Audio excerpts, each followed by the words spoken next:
Hey, family. Sisters, I have a question for you. Do you have a friend that always seems to say things like this? Girl, I remember you used to be so cute back in the day.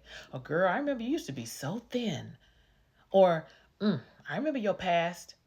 Well, if that's the case, this 10-minute workshop is for you. It's titled When Friends Use Your Yesterday to Shame Your Today. So let's just jump right into it. The first way that many friends try to use your past against you is the backhanded compliments that really sting. You know what I'm saying? Sometimes the shaming isn't loud or obvious. It comes dressed up as a compliment, but underneath there's a dagger. For example, girl, you used to be so pretty. I remember when you were so thin, or back in the day, you had everybody chasing you. As if now, yes, you may have gained weight, or yes, you may not look the same. But why are they bringing it up, and how they bring it up? And when they do that, what do you feel? See, many of you all, you have these friends who do these backhanded compliments to you, and yet you still continue to be around them. You have not set boundaries for yourself. And so it gives them carte blanche to just continue on.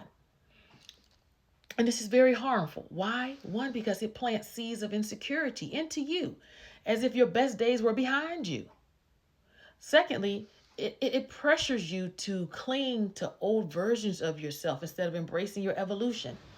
So, yes, in life, many times, especially after having children or life happens, you do gain weight or you may look different. But that's that underhanded, she's trying to put you down because of her own insecurities, especially back then, and her jealousies even now. Or she may feel like, oh, now that you don't look the same, or you may have gained weight, that she has one up on you.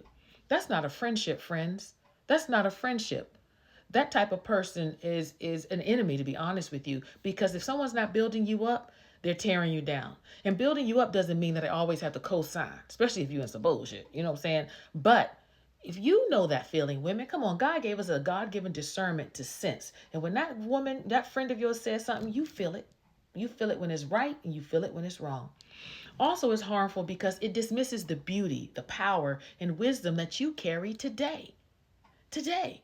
So, sis, your beauty and your value don't expire. Every season of your life has its own magic, baby. The second way that some friends do this is they weaponize your past. They try to, other times, the shame comes through constant reminders of your old struggles or bad decisions. Here's an example. Girl, remember when you used to be wild? You know you hadn't changed that much. You were a mess back then. Let me tell you what somebody did to me. And this is when I had to cut that bitch off. And she did it in front of my husband.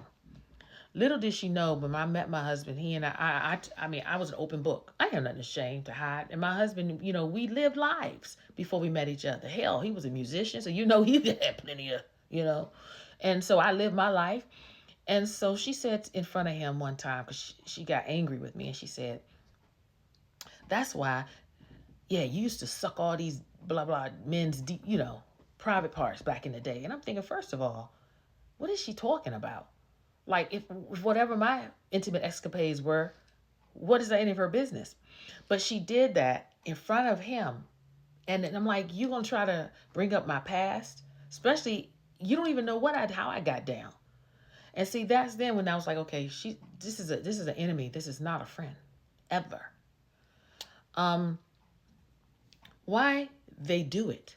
Sometimes these friends do this because they want to minimize your current success or healing, honey. Or they want to tie you emotionally to your lowest parts of who you were. Or because your growth makes their stagnation harder to ignore. It's so hard for people to see that you've changed in so many ways.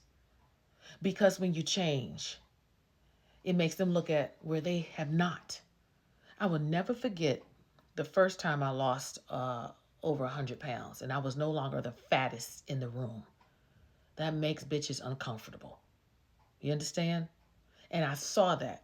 So when you start to elevate and you hear these comments, don't be like, oh, well, making excuses for them. No. Slowly walk yourself back, baby. Your self-esteem is too important to sit there and let somebody rain on your success. You did the work. If they want to be lazy and don't do the work, that's on them. You was in the trenches. You were getting an education, going to school when they was sitting at home eating bonbons. You was going to the gym 5 in the morning. This is your success, sis. Don't let nobody take that from you. I'll never forget when I was in undergrad and I came home for a visit, and I had lost some weight and I just enjoyed college. And so I came and still and would hang around with my friends who were still, didn't go away to college. And they'd be like, you've changed. And I said, yes, I did. We all should. You chose to still stay in the same city, not even go to college. And then you mad because I'm evolving. So that's then when I knew. I started looking at them like, yeah, this is the category you're going to go in. And it happens, you all.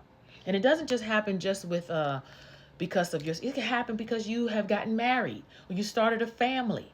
It is so hard for some of these bitches today. And when I say bitches, y'all forgive me. I don't mean it derogatory. I got to work on that, okay?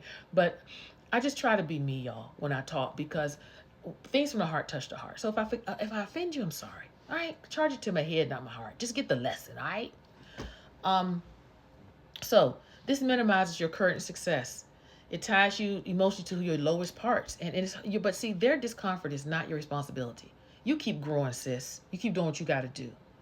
So why some people can't handle your growth? Not everyone who started the journey with you can handle the woman you're becoming. I just told you that. As I kept getting my bachelor's, my master's, working at the White House, getting all this, doing this, blah, blah, blah, blah, blah, people couldn't stand it. And the first thing I want to tell you, you've changed. Yes, bitch, you're supposed to change. That's what life is about. Don't let nobody make you. This is why, fam. This is why everybody can't go with you when you go up. It takes a different mentality. As you elevate yourself, and that doesn't mean that you're better than anybody, but as you elevate yourself, fam, you got to understand that if other people around you don't have that elevating mentality, they're going to try to bring you down subconsciously. And honey, I'm not going to let nobody bring me down. I work too damn hard to be who I am today. And you have too. You can't save everybody. Everybody's not to be saved. You're not the life jacket.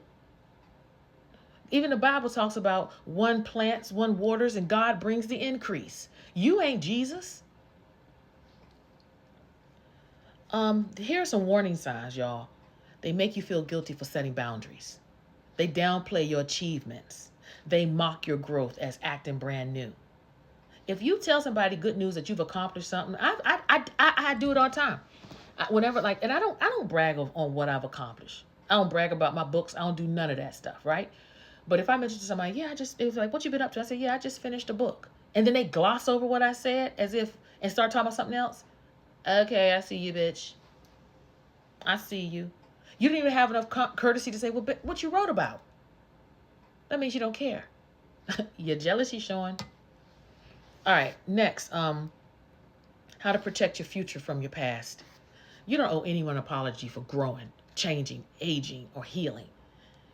So what do? Correct them gently but firmly. I'm proud of who I was, but I am even more proud of who I'm becoming. Every version of me brought me here, and I'm honoring every step of my journey. So you got to guard your mind. Reject the seeds of shame they try to plant, y'all, and affirm yourself daily. I am powerful. I am evolving. I am my best, and the best is yet to come. That's what we have to do. Create distance when necessary. Growth sometimes means outgrowing old conversations, old dynamics, and old attachments, fam. That's what we have to do, sis. Listen, thank you all so much for joining me. I hope this blesses you, because anytime I go through something, it's like, what do I want to share with my sisters, And so I'm just here. And hey, some of it is even family members. Just because it's blood don't mean they don't operate in jealousy and try to tear you down, baby. Okay? So listen to that inner voice, okay? That inner, as my mama say, that's the Holy Spirit. You understand? All right, y'all. If my teachings bless you, continue to like, share, and subscribe. And hey, feel free. Some of y'all joke and say, girl, you should be charging for this. Well, no, I'm not going to charge. However, if you want to give, there's my Venmo, and there's also my Buy Me a Coffee, and I appreciate it. And again, continue to share my content and just let me know how it's blessing you. All right, talk to you soon. Be blessed. Bye.